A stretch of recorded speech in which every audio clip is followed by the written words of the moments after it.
Hello guys, today we're gonna do an experiment, and for that we need some hot water on a small plate in a glass.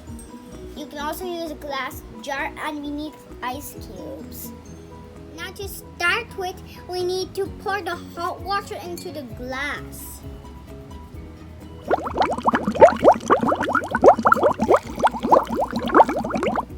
Then what we have to do is put the lid on.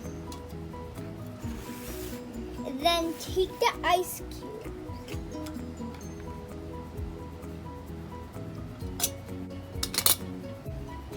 And I also have one big ice. Now the water vapor goes up and goes to the clouds. If you see the glass, it will really get real steamy. And that's how you feel humid. The water droplets are about to go down.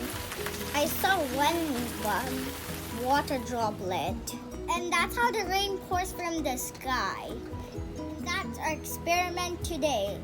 If you like this video, please subscribe to our channel. Bye-bye.